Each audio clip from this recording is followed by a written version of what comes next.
বহুকাল পূর্বে এক বালক এক জাদুকরের কাছে যেত জাদু শিখতে।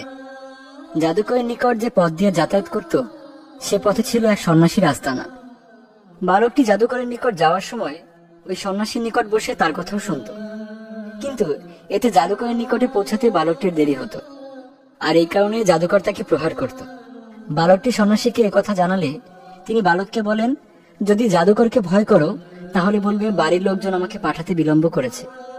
এরপর বালকটি এই কথা বলেই যাওয়া আসা করত। একদিন সে দেখল একটি হিংস্র প্রাণী মানুষের চলাচলের পথ রোধ করে বসে আছে। সে ভাবলো আজ পরীক্ষা করে দেখব জাদুকর শ্রেষ্ঠ না সন্ন্যাসী। সে একটি পাথর নিয়ে বলল, হে আল্লাহ, জাদুকরের কার্যকলাপ অপেক্ষা সন্ন্যাসীর কার্যকলাপ যদি তোমার নিকট অধিকতর প্রিয় হয় তবে এই প্রাণীটিকে এই পাথরের আঘাতে মেরে ফেলো, যেন লোকজন যাতায়াত করতে পারে। প্রাণীটি এই পাথরের আঘাতে মারা গেল এবং লোক চলাচল শুরু হলো। এরপর বালকটি সন্ন্যাসী নিকট গিয়ে ঘটনাটি জানালে তিনি তাকে বললেন, বৎস, তুমি এখনই আমার চেয়ে শ্রেষ্ঠ হয়ে উঠেছ, শীঘ্রই তোমাকে পরীক্ষার সম্মুখীন হতে হবে। কিছুদিন পর বালকটির দোয়ায় লোকজন নানা রোগ থেকে আরোগ্য লাভ করতে লাগলো। এদিকে রাজার একজন সহচর অন্ধ হয়ে গেলে সে বহু উপঢৌকন সহ বালকটির নিকট গিয়ে বলল, তুমি যদি আমাকে চক্ষুষ্মান করে দাও তাহলে সবই তোমার। বালকটি বলল, আমি তো কাউকে আরোগ্য করতে পারি না, বরং রোগ ভালো করেন আল্লাহ। ফলে লোকটি আল্লাহর প্রতি ঈমান আনলে আল্লাহ তাকে আরোগ্য দান করলেন। এরপর রাজা তাকে জিজ্ঞেস করলেন, কে তোমাকে দৃষ্টিশক্তি ফিরিয়ে দিল? সে বলল, আমার রব। রাজা বললেন, আমি ছাড়া তোমার রব আছে কি? সে বলল, আমার ও আপনার উভয় রব আল্লাহ। এতে রাজা তাকে ধরে তার উপর নির্যাতন চালাতে থাকে। অবশেষে সে বালকটির নাম প্রকাশ করে দিল। বালকটিকে রাজদরবারে আনা হলো। রাজা তাকে বললেন, বৎস, আমি জানতে পারলাম যে তুমি তোমার জাদুর গুণে জন্মান্ধ ও কুষ্ঠব্যাধিগ্রস্ত লোকদের রোগ নিরাময় করছো এবং অন্যান্য কঠিন রোগও নিরাময় করে চলেছ। বালকটি বলল, আমি কাউকে রোগমুক্ত করি না, রোগমুক্ত করেন আল্লাহ।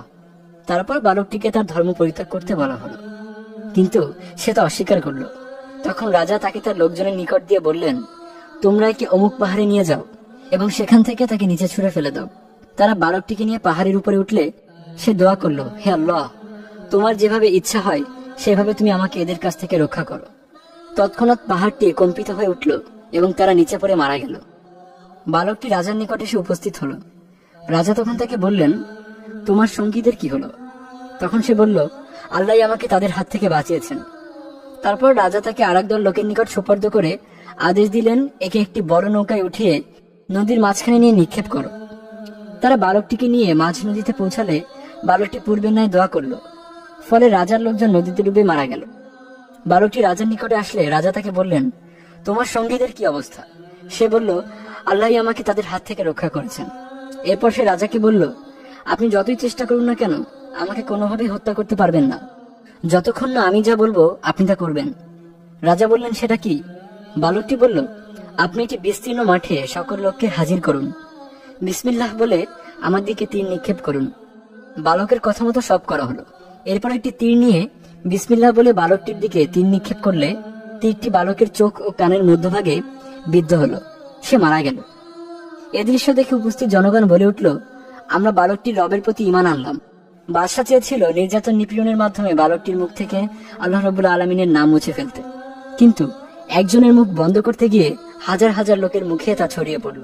আল্লাহ রাব্বুল আলামিন এভাবেই যুগে যুগে কাফের মুশরিকদের পরিকল্পনা নস্যাৎ করে তার বরত্বের পতাকাকে সমুন্নত রাখেন। আল্লাহু আকবার, আল্লাহ মহান। আমাদের ভিডিওগুলো ভালো লাগলে আমাদের ইসলামিক স্টোরি ইসলামিক গল্প পেজ লাইক দিতে পারেন এবং আমাদের YouTube channel Islamic story subscribe করতে পারেন।